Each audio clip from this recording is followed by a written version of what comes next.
Halo semuanya, perkenalkan nama saya Agnes Keciapelo dengan NIM 242381-2005. Saya adalah mahasiswa Politeknik Pertanian Negeri Kupang, jurusan Kehutanan Prodi Pengelolaan Hutan.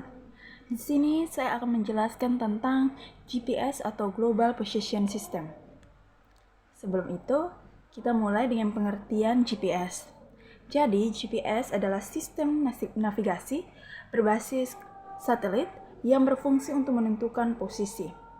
Definisi GPS menurut para ahli, salah satunya Roger Eston, yang merupakan seorang pioner GPS yang mendefinisikan GPS sebagai sistem navigasi berbasis satelit yang menggunakan sinyal-sinyal dari satelit-satelit yang mengorbit bumi untuk menentukan posisi geografis di permukaan bumi. Selanjutnya, sejarah singkat tentang GPS. GPS dimulai dari tahun 1970-an dan berkembang pesat hingga menjadi sistem navigasi yang kita kenal saat ini. Sejarah GPS dimulai pada tahun 1960-an, yaitu sebelum GPS, teknologi navigasi berbasis satelit sudah ada, seperti transit system yang dikembangkan oleh Angkatan Laut Amerika Serikat. Sistem ini digunakan untuk keperluan militer, terutama untuk menentukan posisi kapal di laut. Yang kedua, perkembangan GPS pada tahun 2000-an hingga saat ini. Perkembangan itu mulai berkembang dengan penggunaan smartphone yang dilengkapi dengan beberapa aplikasi navigasi seperti Google Maps, Apple Maps, dan banyak lainnya yang menjadi populer.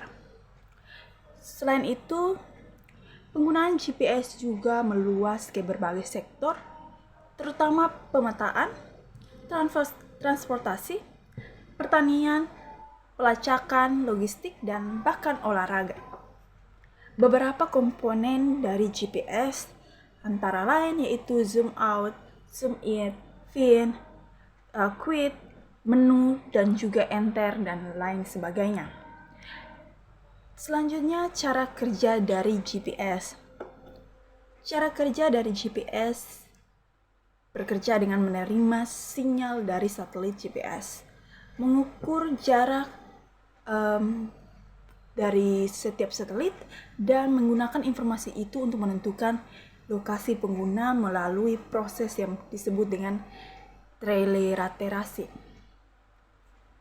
Penentuan posisi.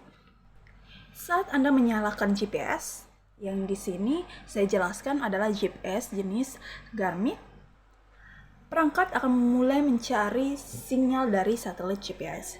Yang kedua, menghitung jarak. Setelah terhubung dengan beberapa jenis satelit, perangkat akan mengukur jarak dari setiap satelit. Yang ketiga, menentukan lokasi.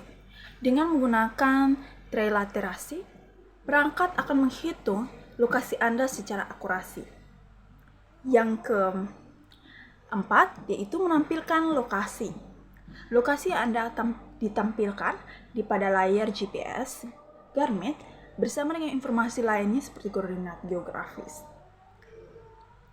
Dan selanjutnya di sini pasti GPS ada namanya kendala dan juga tantangan tersendiri. Beberapa tantangan atau kendala dalam menggunakan GPS adalah yang pertama adalah ketergantungan pada sinyal satelit.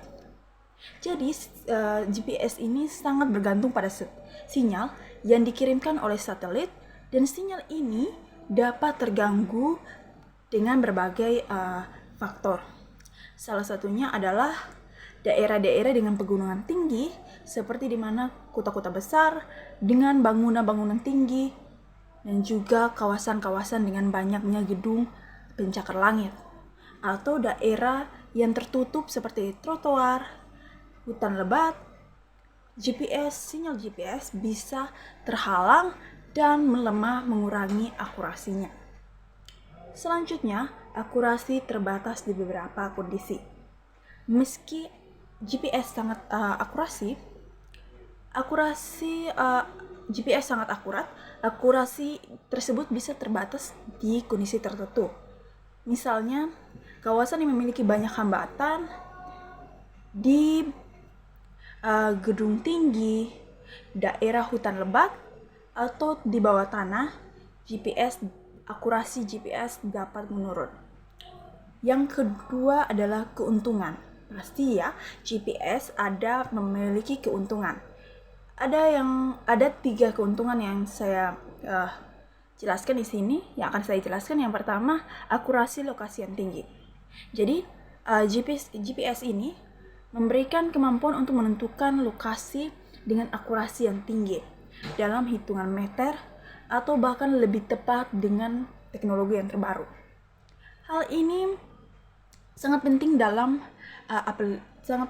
aplikasi seperti navigasi kendaraan, pengiriman barang, dan juga pemetaan. Yang kedua adalah penyediaan waktu yang akurat. GPS tidak hanya memberikan informasi posisi, tetapi juga sangat tepat dalam memberikan informasi. Selanjutnya yang terakhir adalah kemudahan navigasi.